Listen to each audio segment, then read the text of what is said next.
I'm going to hand you over now to the chairman, Nick Griffin. Let's give him a very round of applause. He's your MEP, he's my MEP.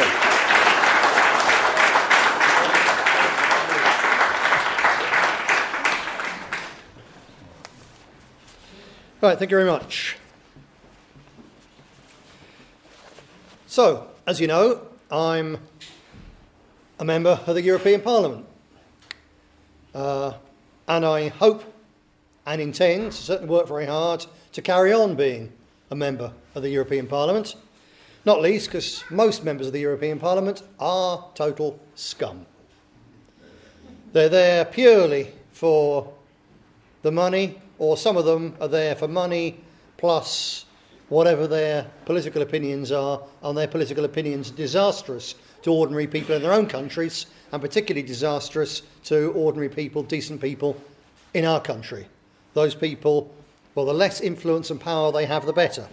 Now, you also know, I'm sure, except for perhaps some very new people here, that in 2009, the British National Party got 2 MEPs elected, myself, and we also, of course, won in Yorkshire. And we at present have 1 MEP. The only nationalist party that at present is in the European Parliament that works with us is Jobbik, the Hungarians. Jobbik got 3 MEPs elected, and Jobbik are now down to 1. 2 of them have defected, gone, sold their party out, taken the money and run. Then there's other nationalists of a sort. And privately, they're all happy to talk with me and so on, and privately they're nationalists. But when push comes to shove, they're not really nationalists. Sometimes their voting is nationalist, sometimes it's not. They're more or less a part of the system. Their aim is to get in the system. Our aim is to smash the system, because the system is killing our people. And so, effectively, there's a group of people who claim they're nationalists. There's even a few Tory types who talk to me or say hello in private in the corridor as long as no one else is there. Hypocritical swines. They really are. But next time it's going to be different. See, Jobbik at present are on 30% in their opinion polls. They're doing tremendously well. And I was speaking to their MEP the other day, and he said it will go down because we're under waves of attack now, and it will push our vote down. But nevertheless, we're going to have more people here next time than we did last time.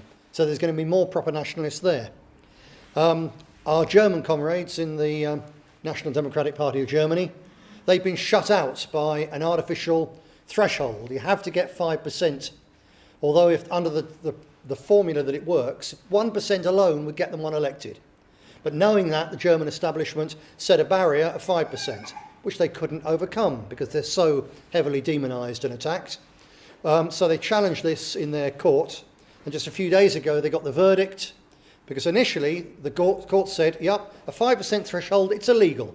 It's against our constitution, it must be removed. So that means proper nationalists from Germany being there to make an impact on exposing and slowing down what the European Union's doing. A good thing. So the German government came back and said, well, OK, the 5% threshold's illegal, we'll have a 3% threshold. So the NPD went back to court. Old hands are aware of how much court cases cost us. The NPD reckons that every single year, 1/3 of their income goes in court cases. They had to fight for their very survival, let alone for their rights. Anyway, they went back to court, and just last week it was decided the 3% threshold was also illegal. There must be no artificial threshold. So genuine nationalists from Germany are guaranteed to be elected to the European Parliament. Very, very good. My old comrade Roberto Fiore has a party in Italy, Forza Nuova, New Force. They similarly can't overcome the artificial threshold, but he's highly likely to be able to get enough votes to be able to challenge the threshold to say, I got enough votes to be elected, so therefore I'm being stopped, deprived of my rights, and my voters are deprived of their rights by this artificial threshold. I want it overturned. He's highly likely to become an MEP as well. And the largest bloc of all is extremely likely to be Golden Dawn, the Greek nationalists, so I'm sure many of you have watched what they do on television. I've met people from Golden Dawn. They are not crazy fanatics. They're decent, genuine nationalists. They have recently been defunded, All their state funding has been cut off. And so I said to them, well, how's this going to affect you? And they said, it doesn't affect us at all. Because actually our members, our activists, all put in a bit of money every single week. They have a dues system like that. We've got enough money to operate. We'll run the party, it doesn't matter. But the money we were getting was allowing us to run food banks. It allowed them to give, I think it was 40 tonnes of food and medical aid and tents and so on to the victims of the earthquake in Greece recently. So they said all that the establishment has done by taking our funding away from us is they've hurt ordinary Greek people, because all that money we were giving just to ordinary Greeks in any case. They're a tremendously idealistic, decent organisation of people, and they are going to get MEPs elected unless they're banned, and they expect to be banned. They're expecting another wave of their MEPs to be of their MPs, existing MPs, to be arrested sometime in the next 7 or 8 days. They expect this. That's what happens. When nationalists challenge the system tries to crush us because they don't believe in democracy. Democracy for them is just a word, it's just a cover, and if anyone actually threatens their hold on power, they simply change the rules. But our comrades in Golden Dawn are ahead of the game. They've already created a new party, National Dawn, which is headed up by people who've never had key positions in Golden Dawn. So if Golden Dawn is banned, they'll stand as National Dawn. And they will have MEPs elected. That's guaranteed. So a key reason that I want to be there is that for these 5 years, first of all, I was learning the ropes. It's actually very difficult, very complex. Secondly, for several years, I was fighting desperately just for the survival of this party, because the old hands will know the kind of waves of attacks, external and so-called internal, that we've gone through just to survive. We faced what they called lawfare. It's the use of the law as a means of warfare. We faced lawfare attacks designed to destroy this party. They failed to destroy this party, failed utterly and completely. We are here, and we are here to stay. But they've knocked us back, and certainly it's kept me very busy. So really now, I now get the whole European thing, I get the Parliament thing, I know how to exploit it, I know how to use it. I want to be there to use that experience to help the other nationalists, because now for the first time, if I can get re-elected, we've got a multinational bloc of genuine, real, hardcore nationalists who will each of them go in there and say the kind of things which I did last week, or earlier on this week, which really expose what's going on, which really wake people up, which go viral on the internet, which begin seriously to undermine that whole European Union's monstrous, long-term grinding assault on our nations and on our freedom. And I need to be there, and I want to be there, because it's going to be so different next time, because there's going to be this block, this serious block of nationalists. I think of us as the spanner block, because we're the big rusty spanner, and we're going to drop it in the works, and here all the gears and the cogs start falling apart. That's within our grasp, but I've got to be elected to be part of it. And it's happening all over Europe. Yes, we've been knocked back. But on the streets of St Helens today, people coming up, shaking my hand, having the photo taken and so on. Those of you who were involved in Withenshaw as well saw exactly the same thing. We are hugely popular. There's an enormous amount of respect for this party out there. There's an enormous amount of sympathy for this party out there. And the only thing keeping it from really gelling at present is UKIP. More on that in a minute. But it's happening all over Europe, that genuine nationalist parties are, despite everything they throw at us, we are rising, we are getting more respect, we are the force of the future. It's coming all over Europe. And we nationalists have got to stick together. Yeah, we are here. I'm here as a British nationalist. I'm here for my people, my country, our country. That's why I'm here. I don't really care particularly about the other parties. I particularly care about this country. But we have to work with the other nationalists, because if we don't work together, our internationalist enemies will take us apart, destroy us one by one by one. And that's why nationalist unity between all nationalists is so important. I'm putting a lot of effort into it, and I'm going to carry on. Whatever happens in that election, I will carry on with that, because having nationalists working together against our international enemies is the way, not just to protect our own countries short term, but actually to beat these bastards, to destroy these people who are just trying to destroy all of us. We must stand together.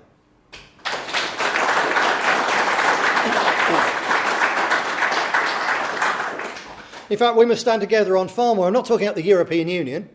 The sooner we can destroy that thing, the better. I'm talking about nationalists from all over the white world have to stand together. And in particular, we have to stand with Russia, because Russia is the only serious white nation left in the world today. America isn't. America's a collapse waiting to happen. It's a collapse into a civil war between all the different ethnic groups waiting to happen. There's only one serious country left in the world of our kind today, and that's Russia. Which, of course, is why, I won't go into it now, but it's why the internationalists, the globalists, the banksters, the corporate crooks are desperately trying to destroy Russia. And in doing so, they're quite prepared to drag us into a war. You know, think of the wars we've been in recently. Afghanistan. Tremendous heroic bravery from our troops in someone else's struggle, in someone else's country. Nothing to bloody do with us. Not worth one drop of British blood. But at least it's only a small war. For the families involved, it's a horrendous thing. But for the rest of us, yeah, it's a bit more on the taxes. It's a small war. Iraq, an absolute disgusting thing, where Tony Blair, with the full support of the Tory party, then opposition, used our troops, and especially our Air Force, to murder at least 500,000 innocent people in pursuit of a quarrel there for Israel and American big business. Hundreds upon hundreds of British boys and girls either dead or horribly mutilated in a war that's got nothing to do with us. But even so, it was quite a small war. We were always going to win. I say we. You know, the people that our boys and girls were fighting for were always going to win. It was quite a small war. No particular big deal. We flattened Libya. Shouldn't have done. Entirely wrong. But quite a small war. It wasn't a threat to us. But the same people as have done all those wicked, stupid, tax-wasting, life-wasting wars now want to get us into a war with Russia. And that's a really stupid war, because they will kick our ass if it comes to it. And we'll end up with white men fighting white men, white boys killing white boys on both sides. Another horrendous global struggle. We're about that far away from it. We're not that far yet. We're that far away from another world war by these criminal psychopaths who run the banks, who run the corporations. And they're happy to try and they want us to have a war against Russia, because they look at Russia and instead of a strong, decent president, in President Putin, they see someone who's taken hold of a country which was under the control of the oligarchs, which was being looted by the international banks, and he's stopped it. That's all they see. They see someone who's got involved, who stood up and has rebuilt his country and has stopped it being looted by global greed incorporated. And they see someone whose example can spread, and they want to destroy it. And they want to use our soldiers, our airmen, our boys and girls, our taxes, and put us in the front line of an appalling, another Third World War. They want to do that because they don't want Mr. Putin and Russia rising and showing that you can, in the 21st century, have a nationalist power which doesn't allow its country to be looted by global crooks. Now, I don't want us to be involved in a war against Russia. It's another key reason I want to be in the European Union, there as an elected MEP, because I'm there to represent ordinary people from ordinary working class places in the northwest of England. I'm there to represent those people, the people whose kids are bullied at school because they're not Muslims. I'm there to represent them. I'm there to represent the people whose girls are getting groomed on the streets by Muslim criminal gangs. I'm there to give people who lose their jobs because their factory is being shut down and it's being shipped over to China. I'm there to give them at least the hope that there's some people involved in politics who say unashamedly, British jobs for British workers. That's a key job of a government to enforce them. I'm there to give all those people hope, and I'm there to help people like that. I'm there to help a family who find themselves homeless because the council isn't interested in an English family, regardless of how many kids they've got sleeping on their parents' floors when they should have houses of their own. They're not interested in them because they're not asylum seekers. I'm there practically, and my staff are there practically to try and help those people. But in the big picture, I'm there so that I'm a voice And after May, I'll be part of a small but significant and very noisy bloc who, above all else, on the global international stage, say no war in our name, no war at all involving our country, no to the global crooks.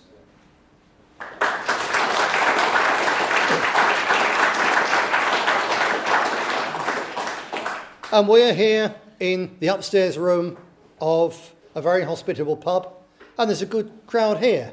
But there's not that many of us. But it doesn't matter, because we're part of a global struggle. It's something really important to get into your heads. We're not primarily here because there's another immigrant just moved next door. That's just a symptom of what's being done to our country, of how people are being screwed. It's just a tiny symptom. We're here as part of a global struggle. On the one side, the globalists, the internationalists, big corporations like Halliburton, who whenever they can bribe and blackmail American politicians into going into another war and dragging Britain into another war, make millions and millions and millions of dollars. In fact, billions. They're on the one side. Along with the banks, the people who, as Adam was saying earlier on, they create the world's credit out of nothing, and then they charge us interest on it, and they make us pay it back. The biggest scam in human history, the thing behind most of the wars in modern human history, a really, truly evil, monstrous system. And that's part of internationalism. It's a thing of greed, it's a thing of utter ruthlessness, which sees ordinary human beings just either as tax fodder, as hands in the few factories that are left, or especially the young lads, it only is interested in them as cannon fodder. It's always been thus, as a matter of fact, but the power that this international monstrosity now has is absolutely astounding. And there's one great, huge Achilles heel it has, which is the internet. Because if I'd been talking about this at a meeting like this 15 years ago, there'd have been a handful of people here who've been members for 5 or 10 years, would have understood what I was saying, and would have got what I was saying, but all the others would have been there, what the hell is he talking about? And I know from looking at you, and I know from speaking to various of you, that everyone basically, or virtually everyone, sees the internet, sees these things, studies it, watches RT, gets it. Everybody gets it. And millions and millions and millions of people out there get it as well. And one of the reasons that turnouts in ordinary elections are dropping so much is that the more people get it, the more they realise what a sham, shadow-boxing load of bollocks all these elections between Tweedledum and Tweedledee are, and they think, well, nothing's going to change. They're all crooks, they're all scum, they're all in it for their big business friends. I'm going to sit out on this one. It's a problem. But what's actually happening here is part of a process. Millions and millions of people used to go along and obediently vote. And if they came from a working class tribe, they obediently voted Labour. And if they came from a middle class tribe, they obediently voted Tory.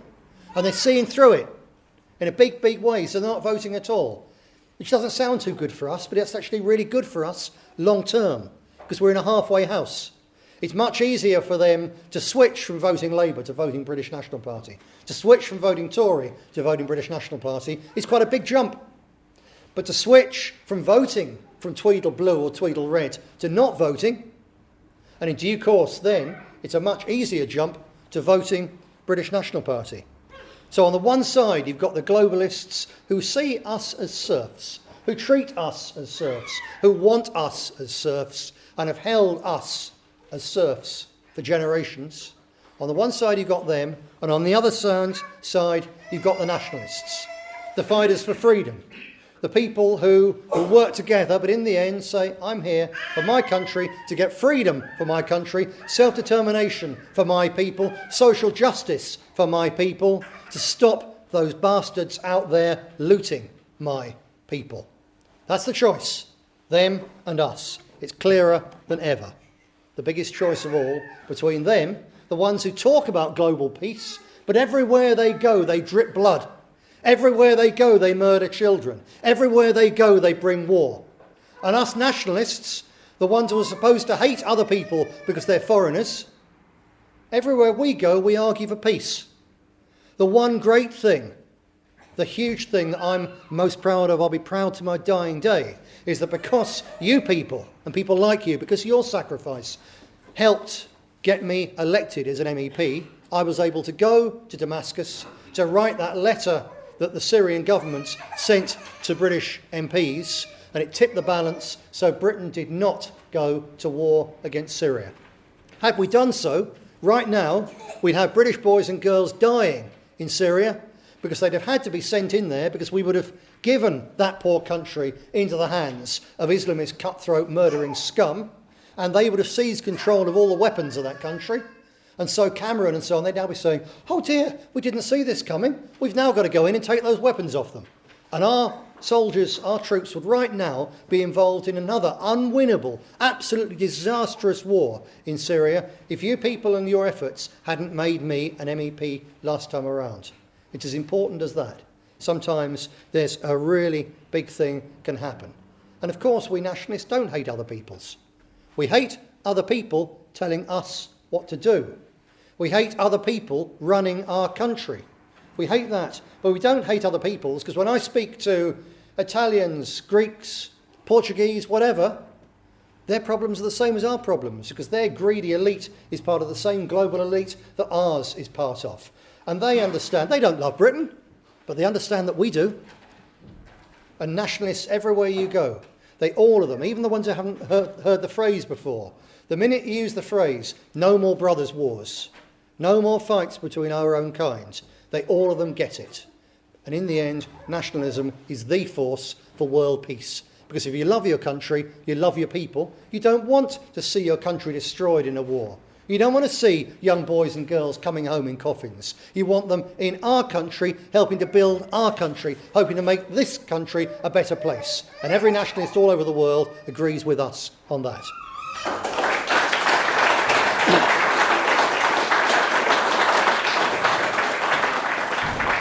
So it's a long-term struggle with a long-term strategy. But May the 22nd is the next step in this long-term struggle. That's all it is. It's a really important election, but it's just another step in a long-term struggle. And what's going to happen? Well, I'll tell you, we can win. We weren't supposed to win last time. There was no conception on the part of the powers that be that we were going to win last time. They thought they'd thrown so much dirt at us. They thought they'd crippled us so much with various attacks. They didn't think we could win. It wasn't in their plan. And we did win against all the odds. And we can win again. We probably couldn't have won. In fact, I'd say this. Definitely, we wouldn't have won a month ago. We probably wouldn't win tomorrow. But a week is a long time in politics. And we've got several months to go yet. And what's changed hugely is how the media are treating UKIP. This is what's opening everything up for us. Now, Adam said earlier on, I think it might have been a slip of the tongue, he said UKIP's anti-immigration. No. UKIP is not anti-immigration. UKIP is a hoax, fundamentally, and UKIP's anti-immigration position is a hoax. It's as much a hoax. UKIP is a Tory party, right? It's a Tory splinter party. We are what the Labour Party used to be. We are a patriotic socialist party. The Tory party is a capitalist Tory party. Get that? Understand that. So it lies like the Tory party. It uses the same lies as the Tory party. And in 1978, Maggie Thatcher said to the British public, I understand how you feel that you're being swamped. She never said, I'm going to stop it. She allowed the media to say, Maggie's against immigration, because she says she understands how you feel that you're being swamped. So she never made actually any promises to stop immigration. She just put this spin, fairy dust out there, and the media presented it. She was against immigration. So Maggie Thatcher won the 1979 election because she stole at least 1 million votes from the National Front. That's why she got elected. And having got elected, 6 weeks after getting elected, she opened the doors to tens of thousands of Vietnamese boat people. Because she said, we've got to look after these people. Why? What's it got to do with Britain? They were fleeing Vietnam because they were ethnic Chinese. They had a choice. They could either go to America if they were anti-communist, or they could go to China if they were happy to be in a communist system. They didn't have to come to Britain, to overcrowded Britain, which had never had anything to do with their country. But Maggie was one of those who wanted mass immigration. She wanted all those Chinese because they're actually quite good at business and so on. And she thought they'll come in, they'll set up businesses, they'll create things, they'll pay us taxes and so on. Because she had no conception, no idea whatsoever, because she'd never lived really in the real world, of the impact of immigration on ordinary people, where you're fighting over jobs and houses and hospital queues. She had no idea. And if she had had an idea, she wouldn't care, because big business wanted those people in, because they wanted immigration, because immigration is about profit. And that was the first lot, and through her reign, she let in immigrants from all over the world.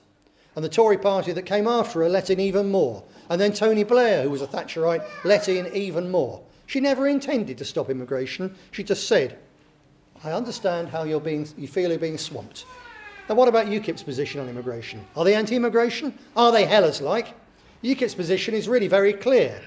At least it used to be. It's not clear anymore. For the last 2 years on their website, when you log on to see what do they think about immigration, you know what comes up? Under review. Our immigration policy is under review. Our immigration policy isn't under review. The country's bloody full. Shut the door and send home every criminal, every Islamist, everyone who doesn't belong here.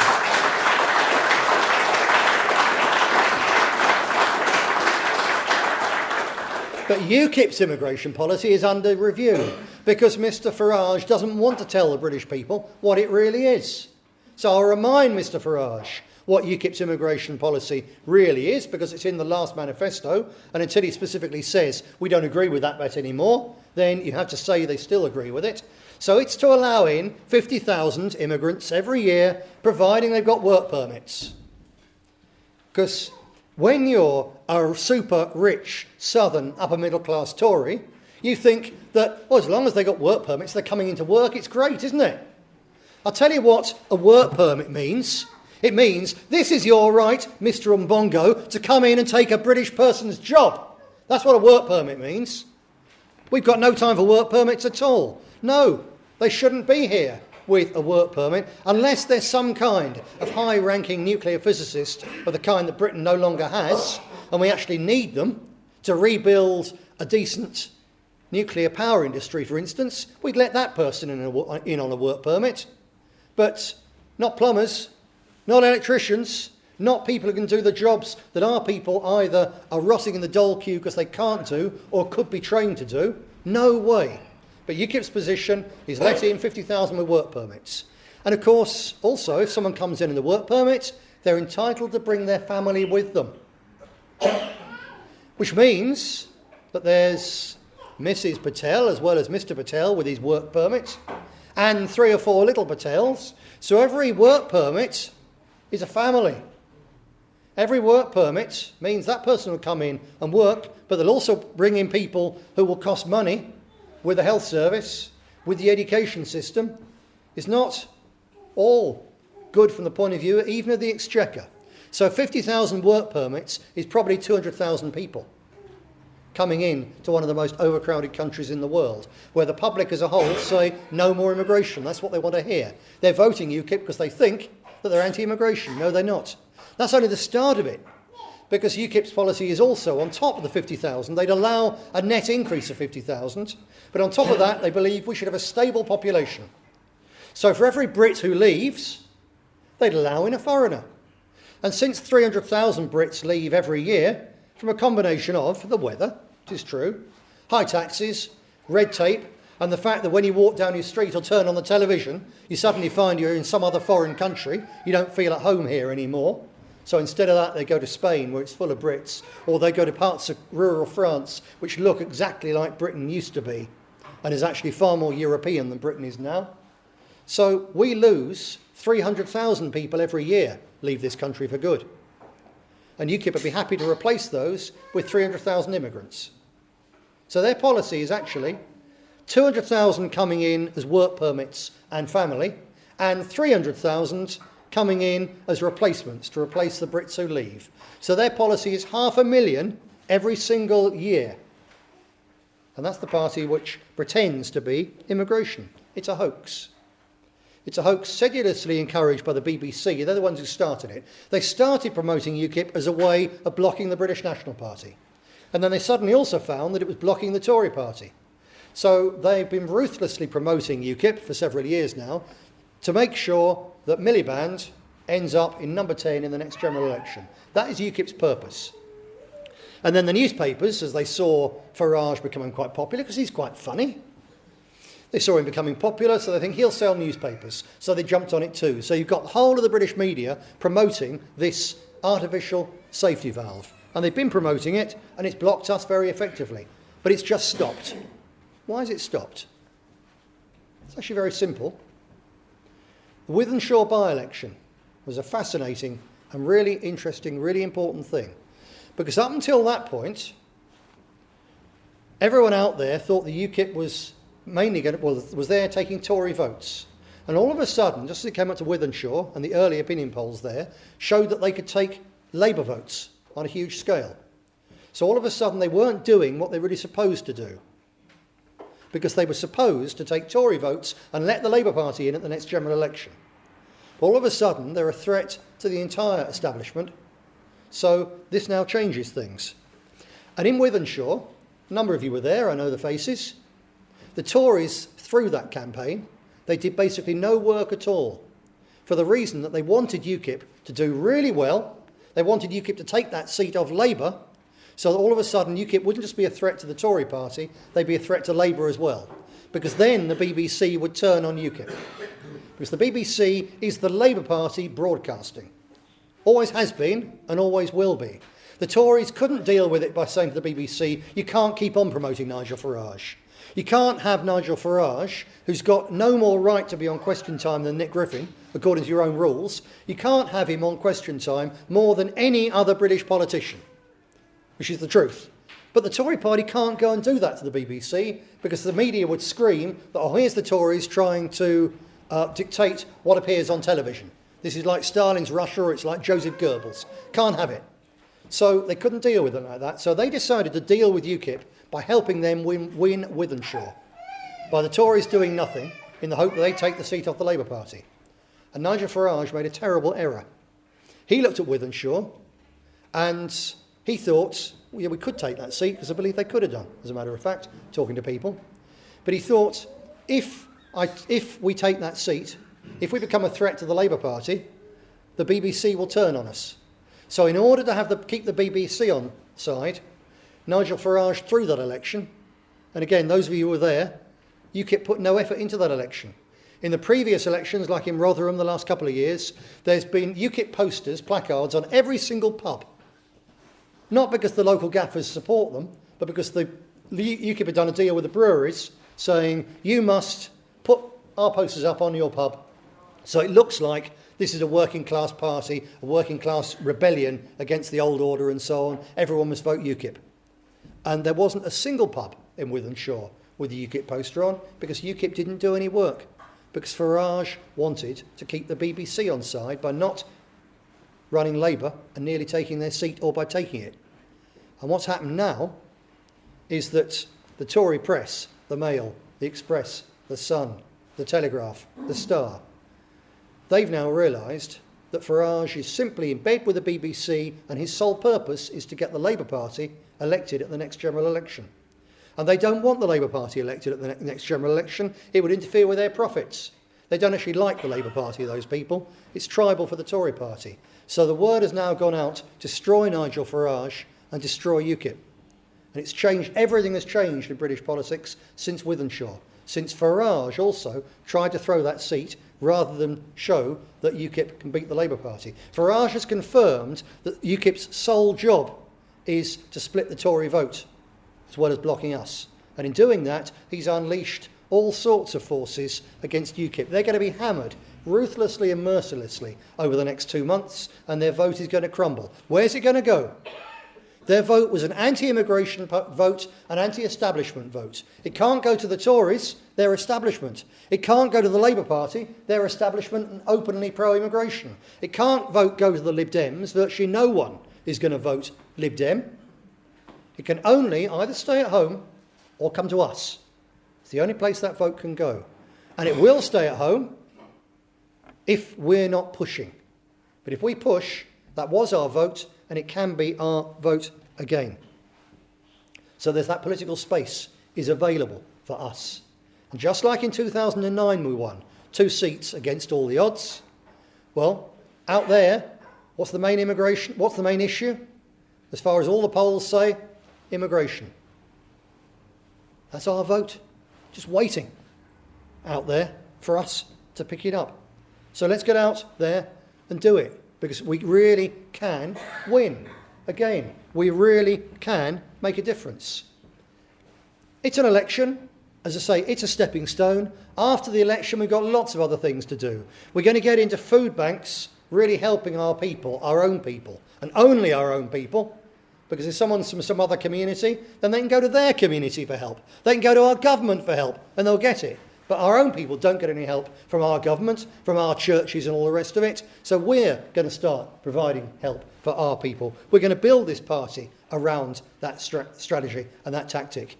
We're going to do a lot more effort into training our people, and especially our new recruits, in our heart and soul ideology, into what we're really about, so that they really understand the importance of our struggle. There's all sorts of things we've got to do after the election, but up until the election, just the next couple of months, there's only one thing we've got to do. We've got to get votes. We've got to clock votes up, whether it's postal votes, whether it's talking to people and making them swear on their mother's life that they will definitely go and vote. Whatever it is, we're there to get votes. We've got to get out leaflets. We've got to get out papers. We've got to be effective, because it's all there. And absolutely finally, I can tell you, having had 5 years in the heart of the beast, in the belly of the beast, I can tell you what you probably already know, but I can tell you for sure. I've seen it for myself. That thing, that European Union, will not be satisfied until Britain no longer exists.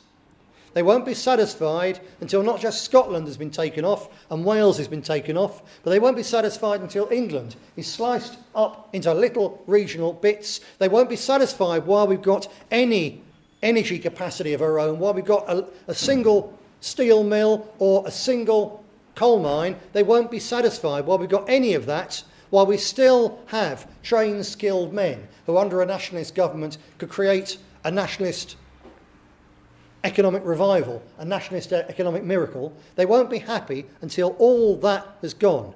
They won't be happy while we've got an independent British army.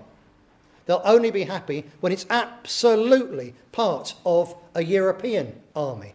They won't be happy until our legal system is completely replaced by their continental legal system. They won't be happy while any shred of Britain is left. And they won't be happy until every last school in this country is at least 50% ethnic, so that our kids and everyone else's kids have to mix up. They won't be happy until this country and our people are destroyed.